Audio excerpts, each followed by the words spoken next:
and be bold, never intimidated by acts of hooliganism. Tonight we delve deeper into the fierce warning from the Ghana Journalists Association as it takes on the Ministry of Information over what it describes as a wobbling and biased statement on the attack on United Television.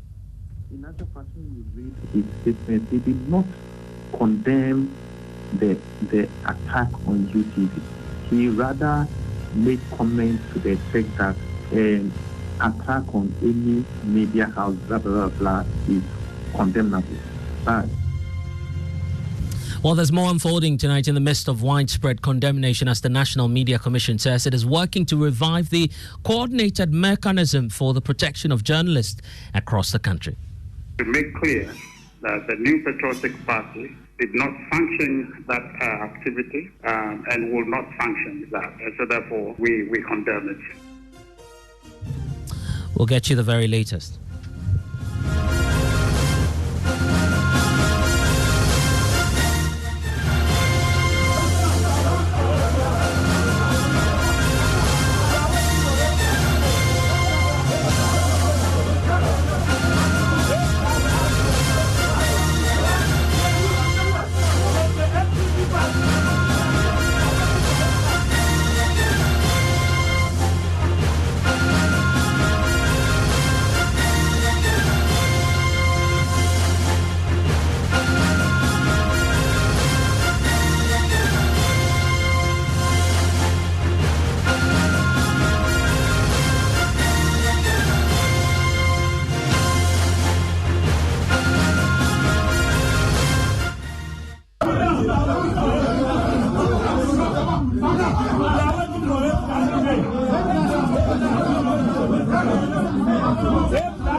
Well, it felt like a nightmare, and for those who are yet to come to terms with this unfolding story, the sound you hear now was the very moment a group of 16 individuals purporting to be supporters of the governing New Patriotic Party stormed a television station here in Accra to disrupt a live TV program they deemed critical of President Akufo-Addo and his government. Well, in the last 24 hours, Ghanaians are yet to seize their widespread condemnation for the manner in which these men stormed a live entertainment show, United Showbiz Studios, and to demand an unqualified apology from a panel member, Kwame Asare, or being popularly known as A+, for his harsh words on the president. Well, in the last few hours, the Ghana Journalists Association is the latest to join the fray as it is taking on the Ministry of Information for what it describes as wobbling and biased statements issued by the government agency on the attack of UT on Saturday, while some persons who identified themselves as sympathisers of the governing NPP stormed and disrupted the program and demanding fair representation. Well, the latest we know is that the police say they have arrested 16 persons in connection with this attack. First, listen to the leader of the group calling for an apology over alleged insult directed to the president on the show. He was able to sit here and tear our document. That is our property. We need him to render an unqualified apology. Again, the same person has insulted our General Secretary, he has insulted our Vice President, he has insulted our President. And there's nobody here to defend them. We are the youth of this country, not only the political party that we belong to, but we are the youth of this country. And we feel that it is unfair on our part. That is why we have come here and want to be part of the program. With all due respect, we respect you so much. Well, the program has turned into a political show. So if you want us to move outside before they start the program and you can assure us that we'll come inside, fine. However, that notwithstanding, we expect that at least, even if you allow maybe about 3 or 4 of us to be here, and then the rest of the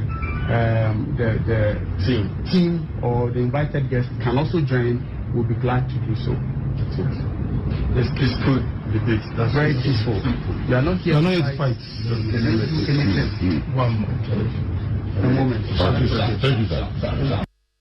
Also, it is the basis for which these individuals, 16 of them who have been picked up by the police, decided to storm that studio. But after that action, it's attracted lots of condemnation by the National Media Commission, the NDC, and the independent presidential aspirant Alan Kojo Oppong and several others, including the Ministry of Information itself. We'll get into the details of those statements for you shortly. Well, my colleague James Aveji is joining me now with excerpts of that statement. First of all, starting with, a better perspective on this matter. James, we've seen numerous press statements condemning the incident, and all of that we know is being stimulated by this latest incident that we've seen unfold in the UTV Studio. For, those who are wondering the ground for all of this, what is the basis to the incident, first of all? Yes, Blessed. So this whole issue first came to the public domain when a letter was written by the New Patriotic Party.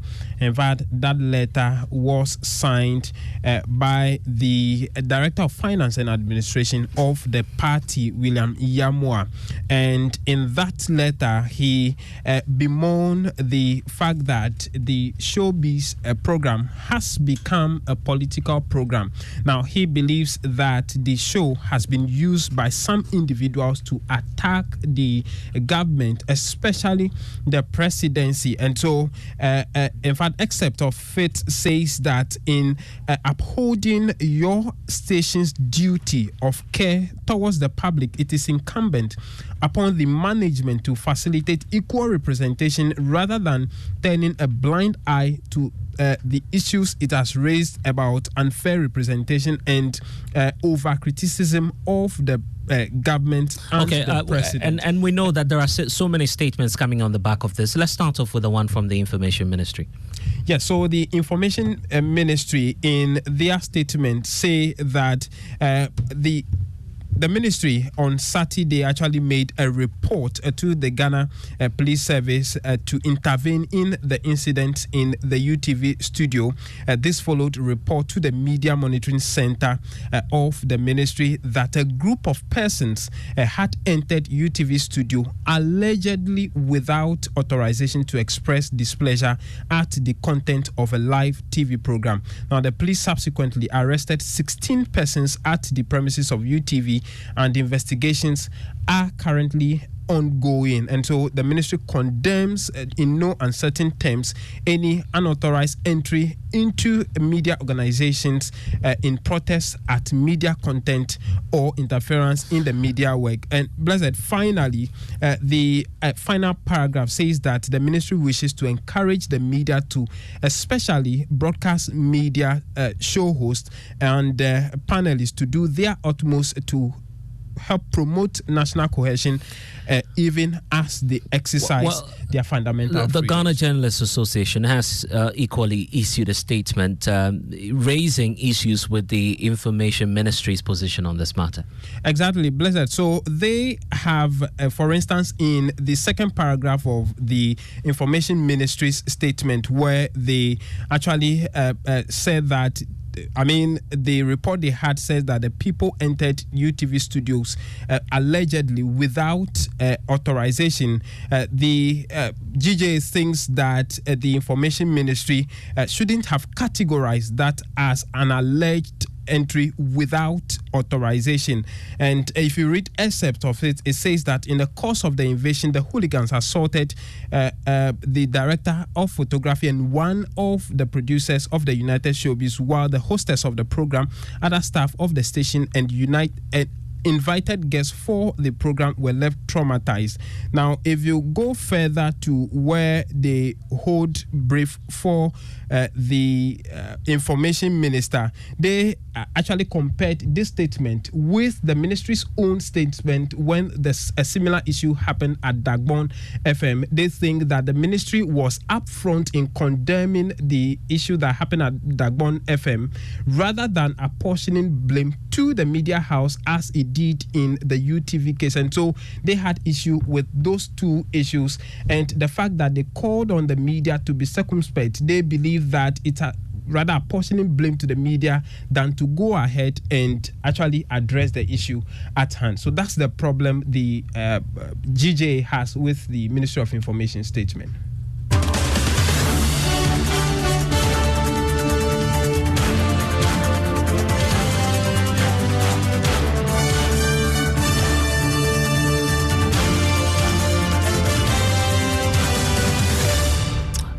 And more civil groups and interest parties are continuing to condemn this very act or attack on United TV. Let's hear from Kofi Yeboah, who is joining us, and also Suleiman Brahima, who is the Executive Director for the Media Foundation for West Africa. Let me start off with you, Mr. Brahima. Thank you for joining us here on Top Story. First off, your thoughts on the incident that we've witnessed. Some say we've not seen this in a very long while. Hello, Mr. Brahima. Hello, Mr. Brahima.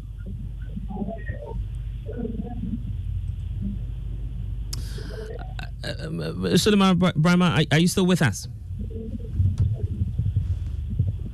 Okay, we'll try and work the lines and get through to Suleiman Brahima, who would be sharing his thoughts with us shortly. But speaking on the Super Morning Show a while ago, lawyer Samson Ladia says that the New Patriotic Party's letter to the TV station demanding political representation and subsequent invasion of the show is unlawful. And it is your discretion to decide how you empanel a political program. You can decide that for your platform, you will not empanel NDC, you will not empanel MPP, and you will not have committed any wrong or any crime. It is your right. These same people who were there, they are clearly followers of certain programs in this country on television where they know that those programs are for government or the MPP. And so they cannot expect those programming to do anything that is good or, as it were, favors the oppositing NDC. So they must be told that there is no crime in that. A journalist can decide that all they want to do is to support one political party and advocate for that political party. That is no crime, and the Constitution does not frown on that. So to see people, particularly within the presidency, suggest that they were provoked and that this attack was justified, I ask myself, why should my money be used to pay such people in the presidency? How can those people be qualified to be in the presidency? And it's a good time to hear from Kofi Yeboah, who's the GJA General Secretary. Thank you for spending some time with us. You described the statement by government as wobbling. Exactly why and what's the basis of this? All right, thank you very much. I think you have alluded to a number of the issues we have raised. For example, if I read the Honorable Minister's statement, I do not see anywhere in that statement that he condemned specifically the attack on UTV. There is no line, unless somebody is pointing that out to me. He had made a general condemnation, but specifically there's nothing condemning what happened at UTV. And then I had heard the Honorable Minister explain on some other platform that in respect of the paragraph 2 we made reference to, they were only presenting information they had picked from the ground and not something they had, not words they had used on their own. But respectfully, I disagree with the Honorable Minister. In our enterprise, any information you take, you bear liability for that information. For example, I'm not a lawyer, but I know that in a defamation suit, I cannot say I take information from QRS radio and use that information, and I'm sued for defamation, and my defense will be I'm not the originator of that information. So long as I take that information and I use the information, I bear liability. So if the Honorable Minister received reports and he doesn't cross-check the reports and he uses the reports, he should bear liability for that. And in any event, the thing happened on Saturday night. The press statement was issued on Sunday. By the time the press statement was being issued, the facts should have been established to know whether the hooligans went there authorized or unauthorized, without clothing it with any allegedly tag. So these are some of the issues we had with the statement of the Honorable Minister. And we were doing a content analysis of the statement issued on UTV and the one issued on May 4 on the Dagon FM incident. And when you content analyze those statements, there's a marked difference between the two. And we think the Honorable Minister should have done better. In fact, if you read the statement issued by the Director of Communications of the NPP, Richard Anyagba, I find that heartwarming and not the Honorable Ministers. Interesting. But then in the statement of yours, you equally point out to the need for journalists to be professional. How different is that from the tone or perhaps language as contained in the same statement issued by the Ministry of Information, calling for the same level of arguably professionalism? You know, the difference is that in our view, he had not addressed the issues. And the impression created by the last paragraph of that statement was to suggest that or to justify an attack on the media because the media had not been professional or had done something untoward. But there is no justification for such actions or such acts. And they are very condemnable. And I was listening to the basis, and the hooligans had gone there to undertake their action. That is very absurd. To think that a group of people would go to a radio station demanding that they should be included on a panel because of the reasons they are assigned, that is very absurd, and it is something we should not countenance at all. So moving forward, we know that the station under attack now is yet to officially issue a statement communicating their position on this matter. Is it not worrying that we've not heard from the station itself by now? I may not be able to speak to what the statement wants to do or not. I know that they had reported the matter to the police, and based on that, the police are also doing their investigations. But as to why they haven't issued a statement, that may only be their internal approach to doing things. And finally, going forward, you're urging journalists across the country not to be intimidated by such acts of hooliganism, as you're calling it. What more would you want journalists to know or perhaps do in these times, as many would describe it, very, worrying to the safety of journalists across the country? You know, normally the purpose of such actions is to put fear in us.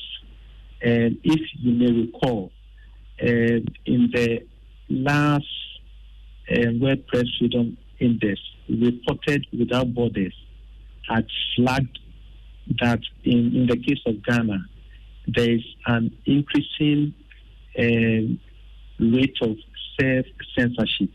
And self-censorship comes about when you are afraid to do your job as you should.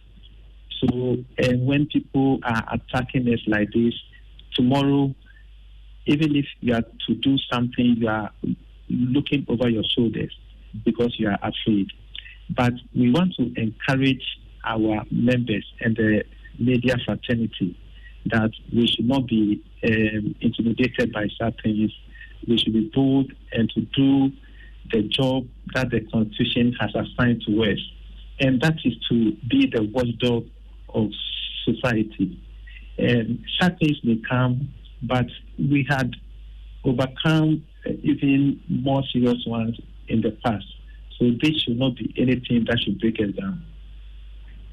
And for the Ghana Police Service, your expectations? We have high confidence in the police.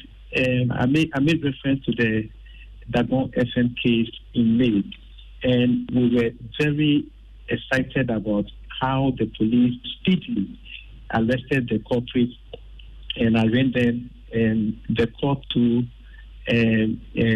determine the case in a very speedy manner. So we know the police have done it before, and they are capable of doing it again.